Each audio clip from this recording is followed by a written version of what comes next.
Good morning. This is Dr. Turner for Math Fundamentals. This is for Unit 1.1. Today we're going to be talking about classifying numbers. This is something that's covered in your Integrated Math 1 coursework, also in your middle school classwork. There's a lot of vocabulary words that get thrown around when we're talking about numbers and how to classify them. So this is just a little bit of review of that for your assignment. And in this class, each assignment will only be 10 questions, but the questions are going to ask you to classify numbers based on their distinction. So we're going to start out looking at the whole set of numbers, which is a complex number system, and then we're going to break it down, and I'll give you a few examples. So by the end of this video, be sure to check the notes and fill those out. There will be a few guiding questions that you need to answer, and then you're asked to provide at least a minimum of 5 examples. The idea is that if you have that, then when you take your unit test, it should be pretty straightforward for you. That's the goal anyways. So, but as always, if you need any help, please reach out to me, but we'll go ahead and get started here.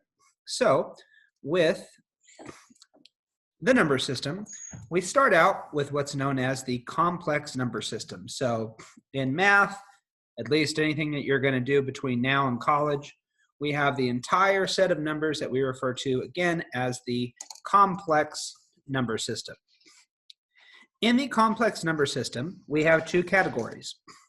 What we deal with primarily is what's known as the real number system. And as the name might suggest, those are real numbers. Those are numbers that we deal with for the most part. There are non-real numbers, which we refer to as imaginary. Those really only come into play for our classes. You'll learn about it a little bit in Integrated Math 2 towards the end of the first semester, where you're talking about solving quadratic equations. In imaginary numbers, will always be indicated by either having an I, by having an I, so 2I, 4I, the I being the imaginary part, or by definition, imaginary numbers are defined as the square root of -1. So if I have any negative square root, then that is an imaginary number. Okay? You don't see a lot of those, but if you see that I, know that we're talking about imaginary numbers. So any other number is considered a real number. Within the set of real numbers, we can break these down further into 2 categories. We have rational numbers and irrational numbers.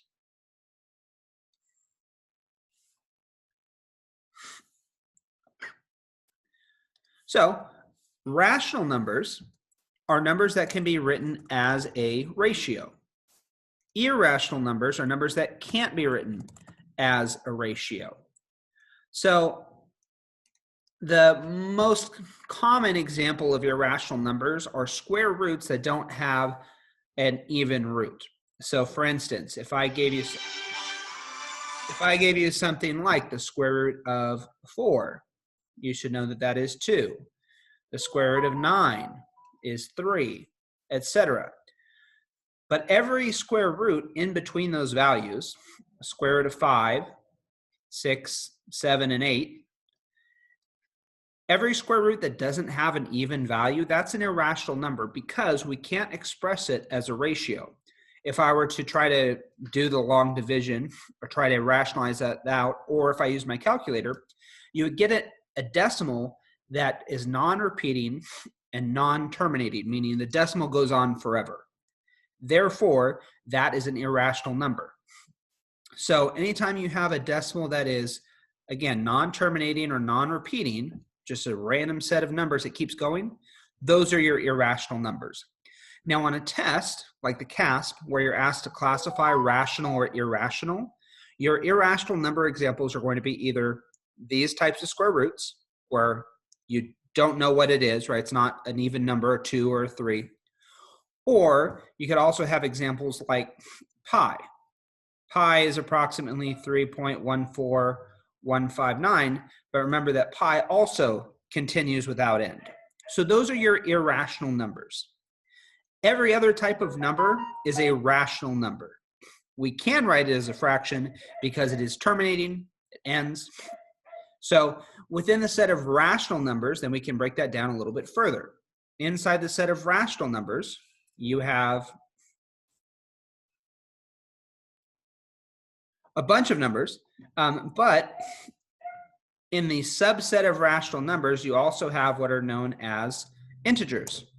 Integers are whole numbers. So just as the name might suggest, the technical term is integers, but if you said whole number, that wouldn't be wrong. So any number that's a whole number, whether it's positive or negative, -7, 2, 0, 5, 15, any whole number, that's an integer. Because it is a whole number, I could write it as a fraction, therefore it's rational. And because it's a rational number, it is a real number. So each of these little boxes are giving an additional classification to certain types of numbers. And then lastly, if my integer, if my whole number is positive, those are known as either the counting numbers, depending on the book you're reading, the counting numbers, or more commonly, the natural numbers. So natural numbers start at 1 and then go from there, 1, 2, 3, etc. So any positive whole number can be referred to as a natural number. Okay.